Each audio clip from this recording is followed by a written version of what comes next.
A major,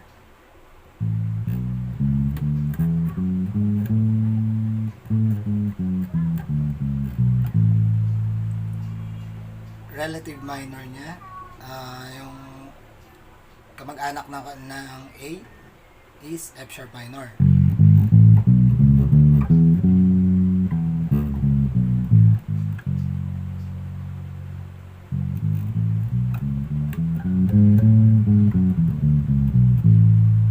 B flat,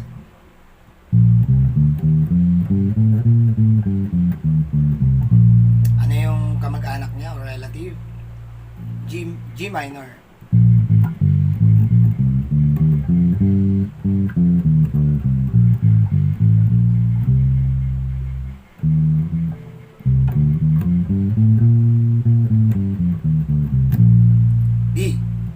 B major.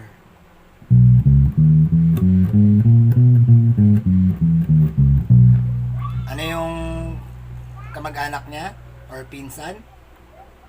G sharp. G sharp minor.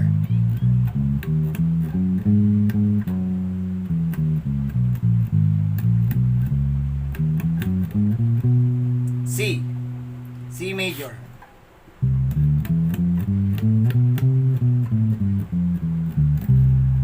Ano yung kamag-anak ng C major?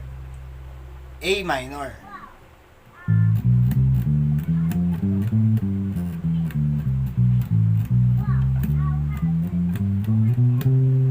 C sharp. Ito na natin kunin. Pwede rin dito, pero dito na lang.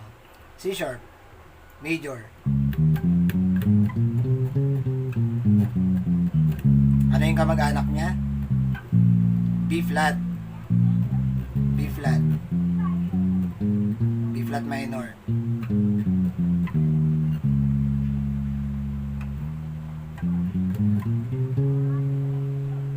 D major.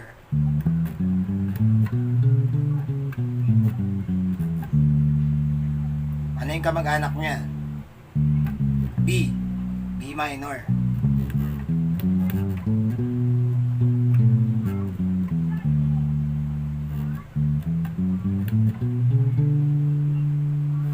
E flat or D sharp major.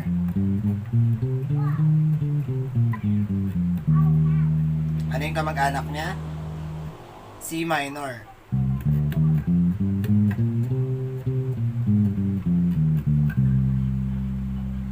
Ayan.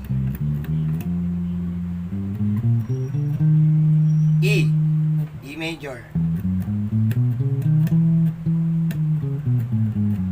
Ano yung kamag-anak niya? C sharp.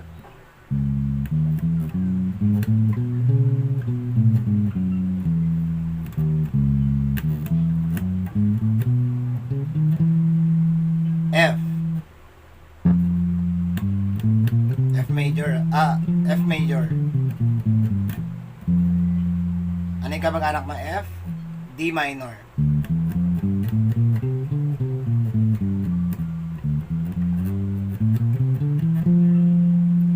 F sharp major.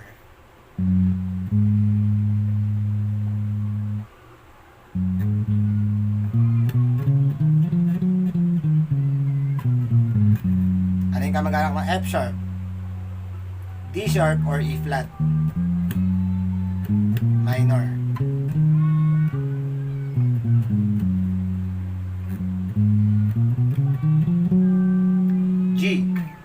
G major. Pwede rin dito. Anong kamag-anak ng G major? E minor.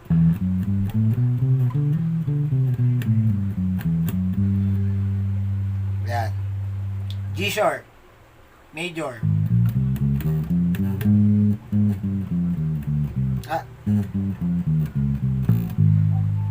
Anong kamag-anak ng G sharp major? F minor.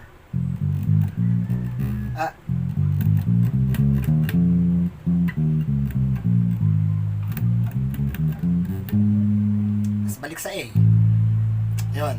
Ayun yung kumpletong relative minor. Kumbaga sa ano yung mga may connection na chords. Na bawat chords ng major, meron siyang partner na minor.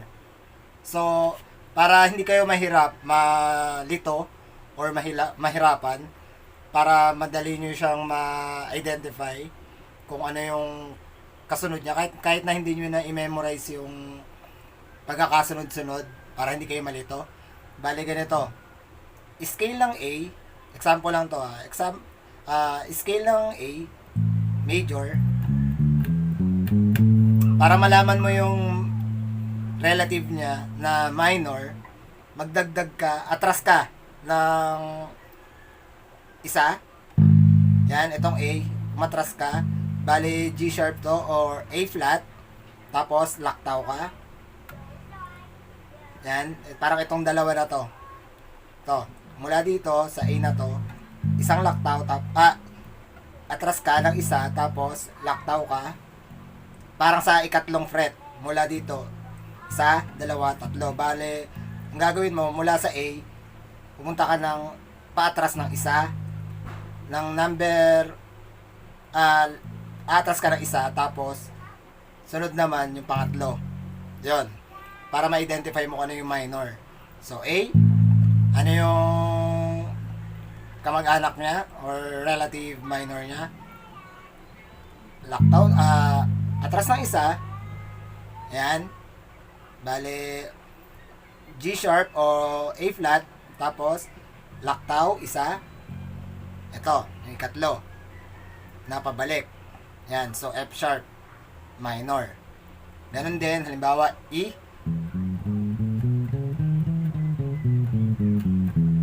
yan, gaya ng sinabi ko, para malaman mo yung relative minor niya, atras ka ng isa, yan, bali D sharp yan o E flat, tapos laktaw, lalaktawan mo tong D, magiging C sharp. Ito yung relative minor niya.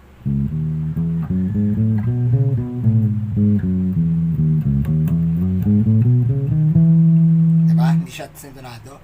So, paano naman kung mauuna yung minor? Balik na rin naman natin. Kasi kanina, major yung nauna. So, sa minor naman tayo. Paano paano mo malalaman yung kung ano yung relative ng minor? Kung mag-start ka sa minor, ano yung relative niya na major? So, halimbawa naman sa A tayo, A minor, scale. Ayan. Yan.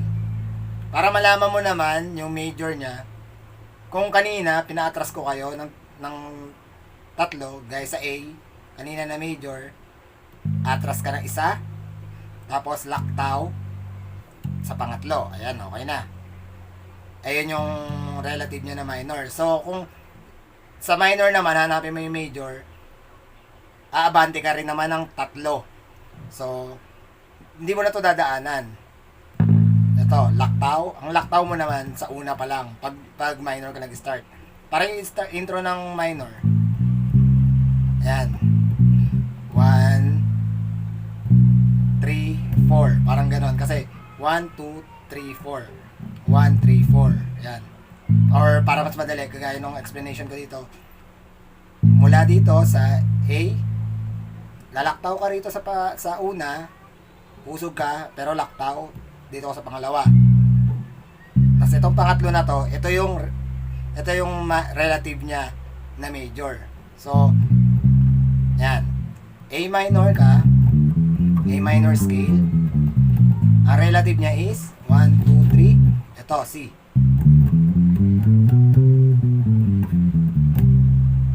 Ayan. So, ganun lang. Pagka inuna mo yung major,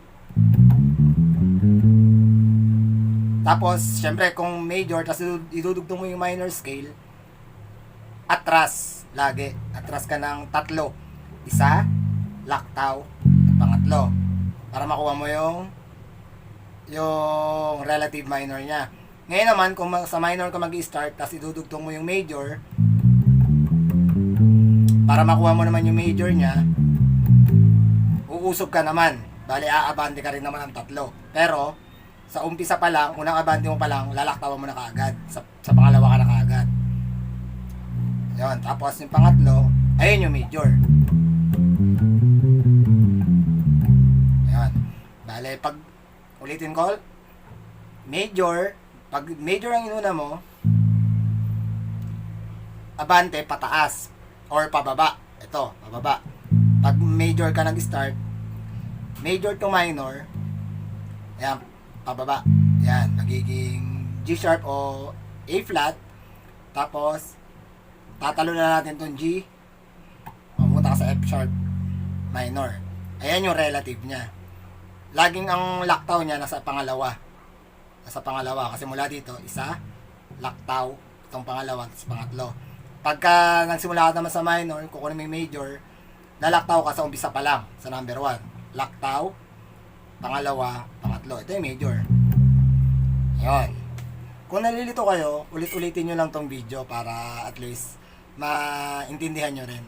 At para hindi rin kayo ganun malito, check nyo yung ibang video ko na kung paano yung major scale, ito, tsaka yung minor scale. Yan. Pareho nyo i-check yan para at least hindi kayo maguluhan. Para, I'm sure pagka napanood nyo pareho yung dalawang video na yan, maintindihan nyo na to kung ano itong pinapaliwanag ko. So, yun lang. Maraming salamat. God bless.